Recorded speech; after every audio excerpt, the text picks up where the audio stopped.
What's up guys, Maiwa here. Welcome back to Beyond Proverbs 31. I'm glad you're here and I'm glad you clicked on this video.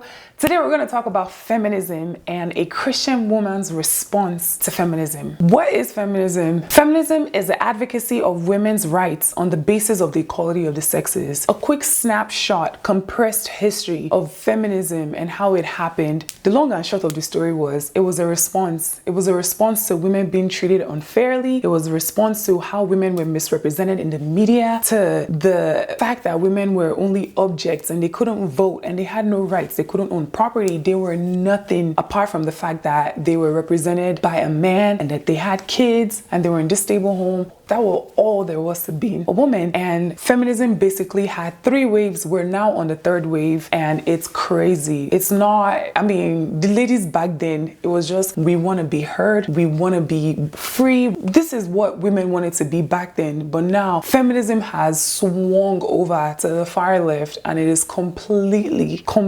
different. So a little bit of my background. I would say that I don't know if I would consider myself a feminist in the 2020 definition of what a feminist is, but I think that back when I was in college, especially a freshman starting out in this academic environment and being exposed to different women, especially a lot of female professors and their enlightenment, I began to become exposed to some of their doctrines, the feminist manifesto, and I absorbed some of that stuff because I grew up in a very patriarchal society. I'm Nigerian and I'm the first girl, so there were certain duties that I had to do. And I was okay with some of them. I was okay with them. But for me, cooking was bondage. Like, if they mention cooking, I'm like, I'm out of here. What? It was just bondage to me because my mom would make me and my sister just stand and watch her in the kitchen. She's like, hey, woman, you have to learn how to cook. And I understand. We do. But once I got into college, I was like, I am free. I'm liberated. And I got to the point where, with the help of God,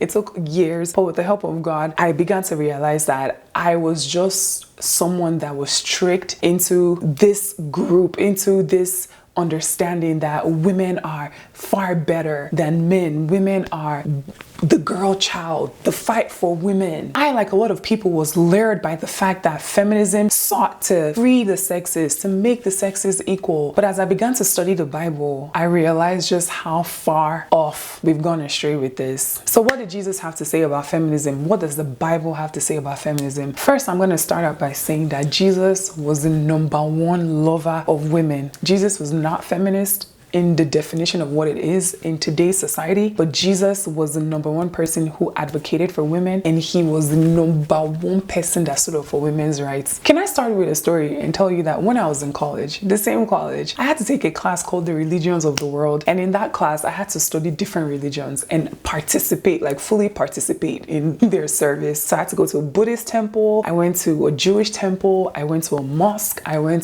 tried different things, and I had to write a paper at the end of this semester. And after taking that class, I was already a Christian, but after taking that class, I was like, I serve the true God. Like, in all those religions, women were at the back of the room. Women were, even in some of them, they were not allowed to be in the same building. Women were completely separated and ostracized from the males, from the priest, from even coming close to the gods or the idols or whatever it was. And I was just like, in this Jesus, there's freedom.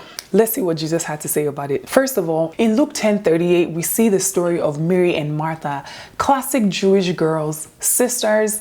Jesus came to their home and we have Martha and she's running around, she's doing all the errands, cooking, making sure her pie is baked, everything is nice and clean for Jesus. And then there's Mary who's like, Jesus, I'm here, speak, I want to know. Talk to me, Jesus. And Martha comes and is hanging the customs and traditions of a woman on Jesus's head and saying, you be the judge, Jesus. Do you not see that my sister is sitting down and enjoying herself when she's supposed to be running around? And Jesus was like, look, your sister has chosen the better part. In this instance, we see how Jesus completely takes the chains and the shackles, especially for me that did not like to cook. But you see how Jesus completely liberates Mary from her sister's expectation, from the Jewish expectation of her. I love that. One of my favorite stories is in John 8. And this is the story with the adulterous woman. Well, she has a name. And she had, I'm just saying, there was another man that she was, Anyway, in the story, this lady has a name. Her mother and father gave her name Mo.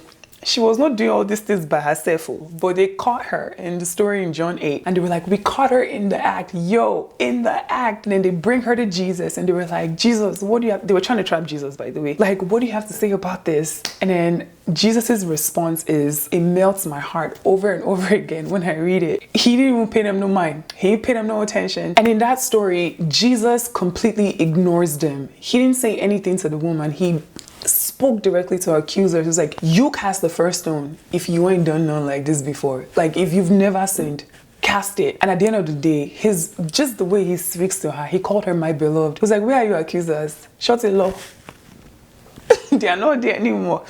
Don't worry, go and sin no more. This is a woman that was caught in the act. This is Jesus, our Jesus, the liberator of women. And I love that. There's so many stories, guys. Even when Jesus was at the cross and he was dying, and just before he died, he made sure that he found his mama, another person, and he was like, he said, woman, behold your son, behold your mother. Like, he took care of his mom, and then he gave up the ghost. Well, he didn't give up the ghost. He was the one that gave up, his spirits. Nobody could take his spirits from him. But Jesus constantly and consistently, you can see it in the Samaritan woman. You can see it in John 4 with the Samaritan woman. You can see it in John 20 with Mary Magdalene and Jesus appearing to a woman first in his risen state. There's so many stories that just point to the fact that Jesus was the #1 advocate for women. He spoke for women. He freed them. Mary Magdalene with the demons, he freed us. This is Jesus.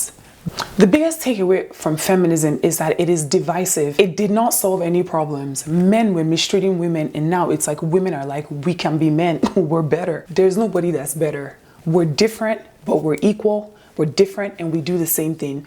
There will never be a balance and reconciliation between the two sexes until we go back to the Bible and reclaim the biblical definition of manhood and womanhood. The biggest thing that I hate about feminism is that it's not only an attack on the female sex, but it's an attack on our faith. In the Feminist Manifesto, men and God are lumped into one, and both can't be trusted. But the biggest thing that feminism does is that it makes us as women weak. I read a scripture in Proverbs 31, and I want to open it with you guys. Proverbs 31:15 in the Passion Translation says, even in the night season, she arises and sets food on the table for hungry ones in her house and for others. While I was doing my study on feminism, I had to go back to the Proverbs 31 woman. And I remember the Lord was just pointing this scripture out to me, especially this verse. And he was saying that the biggest thing that feminism does is that it just dulls our power, especially as women. And the biggest thing that a woman is and is existing to be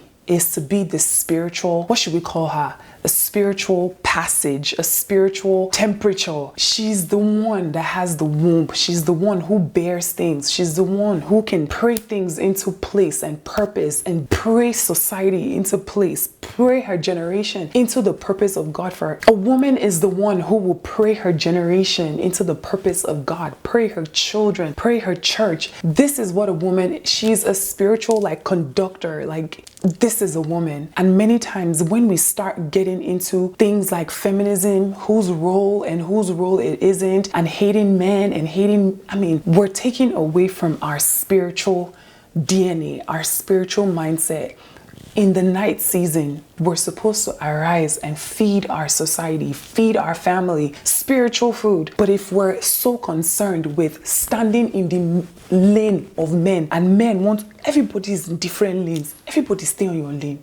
Stay on your lane, mind your business, and focus on the reason why God has called you a woman. Stop getting into all this nonsense. Please let me know your thoughts. I really want to know, what do you think about feminism? I hope I did a good job on it. If you got value from this video, please like, share, and subscribe. Leave a comment. Let me know what you think, and I will catch you in the next one. Bye.